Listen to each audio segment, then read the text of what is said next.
This chapter is all about oscillations, and the book splits up mechanical and electrical oscillations into different chapters, but since the mathematics is actually identical, I'm going to do them both sort of at the same time.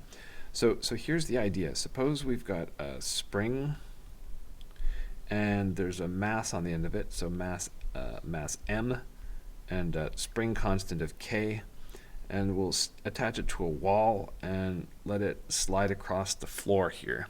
So there'll be some coefficient of friction right here. And then there might be some kind of force being applied on the outside. So we'll denote that by F. So let's see. So in order to figure out what the equation of motion is for this, we would have F equals ma, right? So we've got ma is going to be our force on one side.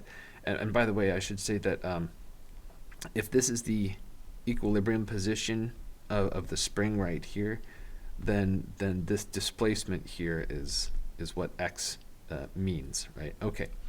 So what's going on with this? Well, the way that the spring is, or sorry, the mass is moving around is going to be determined by balancing the forces, right? So what do we have? Well, we've got the drag force provided by the friction. So this is proportional to velocity, and it's in the opposite direction because it slows you down. It's opposite for the direction of motion. We also have the restorative force, which is proportional to displacement. And since it's restorative, it's also pushing you back toward the origin, so it has the opposite sign of your displacement. And then we have F, our external force. Okay, so that's Newton's law, balancing the forces. If we write it in standard form, we have mx double prime plus cx prime plus kx equals F, with all the x terms on the left. Okay. Now let's look at what's going on with the electrical situation. So suppose we have an electromotive force here. So this is going to be supplying some kind of voltage or whatever. So this could be, it might be a steady current if it's from a DC battery. It might be a sinusoidal function if it's plugged into the wall where you've got 120 cycles a second or whatever.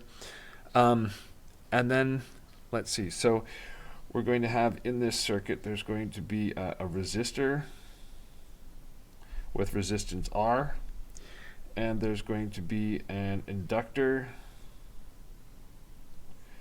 with inductance L, and then there's going to be a capacitor with capacitance C. Okay, so then using Kirchhoff's law to sum the voltages all the way around, they need to be in balance. And so let's see. So we're going to have the voltage drop across the inductor. That one's sensitive to changes in current. So that'll be proportional to I prime. And then we have the resistance, and so the resistor is going to be V equals IR, so Ohm's law is going to give us that one.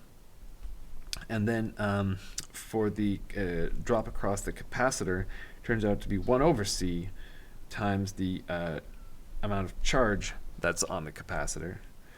And then that will be how much is that potential will balance what is supplied by the generator.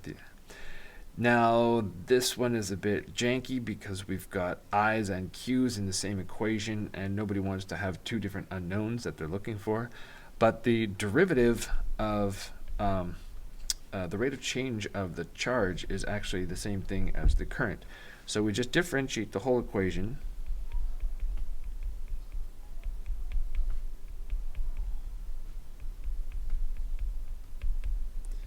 And now we have one that's identical to what we saw for the mechanical generator. The only thing that you want to be careful about is that for the electrical one, you have to remember to differentiate E when you plug it in. And I guess also you need to remember that it's 1 over C instead of just C for the capacitance. And it's exactly the corresponding parts of these are doing the same sort of thing. So you can think of this first term as being a momentum or energy term in the same way that this one is. So if you're not familiar with an inductor, it sets up an electric field, right? So you have the old right-hand rule coil thing going on. So there's going to be a field generated that goes through like this. So if you suddenly change the direction of the current going through the wire, then all of a sudden that field has to change around and start going in the opposite direction, and that takes some work to do that change, right? Imagine like a water wheel in a channel of water. So we've got like some, say, channel of water here, and let's make some water. There's some water, and then you've got this is as seen from the side, so this is like a cutaway view here. If you've got some water wheel and it's rotating through here, and it's got, you know, these little paddles or whatever, then when the current is going in a particular direction, this wheel gets some momentum going, following the direction of the current. And then if you suddenly change the direction of the current, this thing's going to still continue trying to push around this way as the water slows it down. That's your momentum term. So that's my messed up description of what an inductor does. Let's see what else. So we've got the coefficient of friction on the mechanical oscillator. That's your resistance or drag force. And then on the other side, we have the resistor. So the analogy right there should be pretty straightforward. And then we have the restorative force being supplied by the spring. And over here, the restorative force is supplied by the capacitor. So the way the capacitor works is you notice that there's actually no connection here. It's like a gap. And so electrons are not flowing through the circuit. Instead, they're building up on one side, bunch of negative charge making a bunch of positive charge on the other side, and it creates this potential difference here, like in a battery. So now what happens is only a certain amount of charge can build up, and then it just it's full. But the more charge you push on it, the harder it's pushing back, because these guys don't like each other and they want to get away from each other and go the other way. So what will happen is they will push back, and then that will reverse the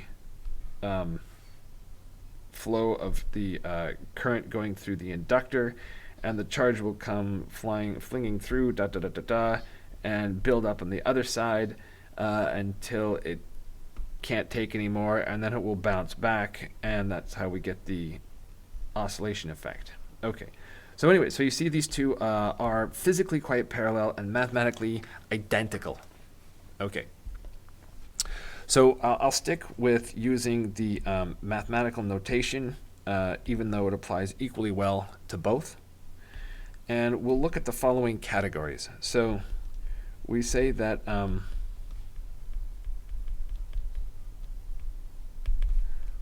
the oscillation is free if the forcing function is 0,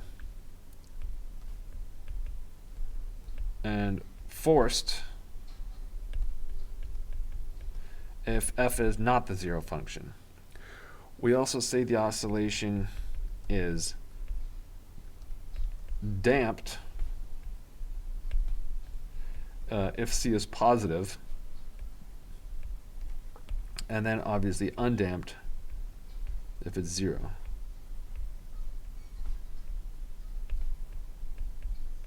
It doesn't make physical sense to have C be negative. Okay, so in the next video, we will look at sort of the mathematical implications of an oscillator being free or forced or damped or undamped.